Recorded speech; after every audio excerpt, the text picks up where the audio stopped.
আজকে বিবাহিত ভাই বোনদের নিয়ে কিছু কথা বলবো। প্রিয় ভাই ও বোনেরা, বৈবাহিক জীবনে আল্লাহকে ভয় করুন। আপনাদের বৈবাহিক জীবনটাকে নিয়ে একটু চিন্তা করুন।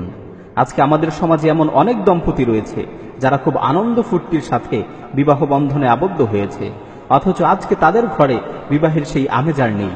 তাদের ঘরগুলো আজ কৃত্রিম জেলখানায় পরিণত হয়েছে। কেমন যেন ঘরে ঢুকলেই দম বন্ধ হয়ে আসে, এক মুহূর্ত ঘরে বসতে ইচ্ছে হয় না। কেউ কারোর সাথে হাসি মুখে কথা বলে না। স্বামী স্ত্রী একে অপরকে দেখলেই বিরক্তি বোধ করে। পরস্পরের মাঝে ভালোবাসার সেই বন্ধন আজ আর নেই। প্রিয় উপস্থিতি, এটা আজ সমাজের অনেকের ঘরের বাস্তব চিত্র। হে ভাই, কেন এমন হলো? হে বোন, কেন এমন হলো? হে ভাই, আপনি কি আপনার স্ত্রীর সাথে খারাপ ব্যবহার করছেন? আপনি কি তাকে কষ্ট দিচ্ছেন? আপনি কি তাকে অবজ্ঞা করছেন, তাকে অবহেলা করছেন? অথচ আপনার স্ত্রী আপনার সাথে বিবাহ বন্ধনে আবদ্ধ হয়েছে বলেই সে তার বাবা মা, আত্মীয় স্বজন সবাইকে ছেড়ে আপনার কাছে চলে এসেছে। পৃথিবীতে সবচেয়ে বেশি আপনাকে আপন ভাবতে শুরু করেছে, আপনাকে ভালোবাসতে শুরু করেছে। প্রিয় ভাই, আপনার কি সেই দিনগুলোর কথা স্মরণ আছে যখন আপনার বিয়ের জন্য মেয়ে দেখা হচ্ছিল? আপনিও একজন উত্তম স্ত্রী খুঁজছিলেন। বিবাহের চিন্তায় কত রাত আপনি ঘুমাতে পারেননি। আপনার কি বিবাহের দিনের কথা স্মরণ আছে? কত আগ্রহ নিয়ে আপনি অপেক্ষা করছিলেন কখন আপনার প্রিয়তমার সাথে দেখা হবে, আপনি মন খুলে তার সাথে দুটি কথা বলবেন। সেই সময় কত আগ্রহ ও উদ্দীপনা ছিল। আপনি সংকল্প করেছিলেন স্ত্রীর সাথে সবসময় সদাচার করবেন। হে ভাই, আজ আপনার কি হয়ে গেল? আজকে কেন আপনি তার সাথে খারাপ ব্যবহার করছেন? কেন তাকে অবহেলা করছেন? হে ভাই, স্ত্রীর সাথে খারাপ ব্যবহার করার ক্ষেত্রে আল্লাহকে ভয় করুন। আল্লাহ তাআলা পবিত্র কালামে মাজিদে আপনাদেরকে লক্ষ্য করে বলছেন, ওয়াআশিরুহুন্না বিল মা'রুফ, তোমরা তোমাদের স্ত্রীদের সাথে উত্তম ভাবে বসবাস করো, তোমরা তোমাদের স্ত্রীদের সাথে সদাচার করো। রাসূল সাল্লাল্লাহু আলাইহি ওয়াসাল্লাম বলেছেন, খিয়ারুকুম লিনিসাইহিম, তোমাদের মধ্য হতে সর্বোত্তম হচ্ছে তারা যারা তাদের স্ত্রীর কাছে ভালো। অর্থাৎ সর্বোত্তম মানুষ হতে হলে স্ত্রীর কাছে ভালো হতে হবে, স্ত্রীর কাছে প্রিয় হতে হবে। মনে রাখবেন, আপনি পৃথিবীর সবার কাছে ভালো ও প্রিয় ব্যক্তি, কিন্তু আপনি আপনার স্ত্রীর কাছে ভালো নন, তাহলে রাসূল সাল্লাল্লাহু আলাইহি ওয়াসাল্লামের দৃষ্টিতে আপনি ভালো মানুষ নন। সুতরাং একজন আদর্শ মানুষ হতে হলে স্ত্রীর কাছে ভালো হতে হবে, স্ত্রীর কাছে প্রিয় হতে হবে। হে বোন, তোমার আজ কি হলো? তুমি কেন স্বামীর অবাধ্যতা করছো, স্বামীর সাথে বিবাদে জড়াচ্ছ? অথচ রাসূল সাল্লাল্লাহু আলাইহি ওয়াসাল্লাম উত্তম স্ত্রীর বৈশিষ্ট্য বর্ণনা করতে গিয়ে বলেছেন, আল মারআতু সালিহা ইযা নাযারা ইলাইহা সাররাতহু ওয়া ইযা গাবা আনহা হাফিযাতহু ওয়া ইযা আমারাহা আতাআতহু।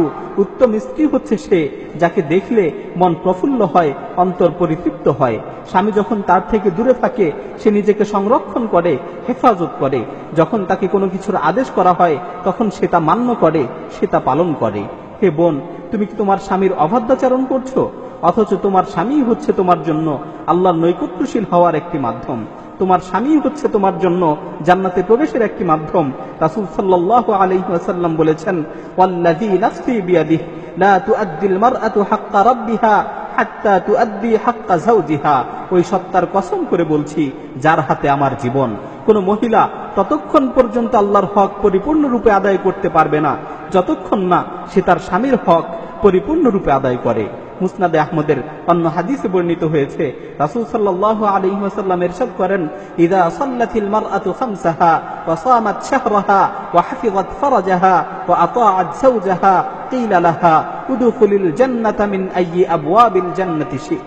কোন মহিলা যদি 5 ওয়াক্ত নামাজ ঠিকমতো আদায় করে, রমজানে রোজা রাখে, নিজের লজ্জাস্থানকে হেফাজত করে, স্বামীর আনুগত্য করে, তাহলে তাকে বলা হবে জান্নাতের যেই দরজা দিয়ে তোমার প্রবেশ করতে ইচ্ছা হয় তুমি সেই দরজা দিয়েই জান্নাতে প্রবেশ করো।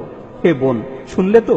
স্বামীর আনুগত্য করা এমন এক ফজিলতপূর্ণ আমল যেটা পালন করলে জান্নাতের যে কোনো দরজা দিয়ে তুমি জান্নাতে প্রবেশ করতে পারবে। হে বোন, এর চেয়ে সৌভাগ্যের বিষয় আর কি হতে পারে?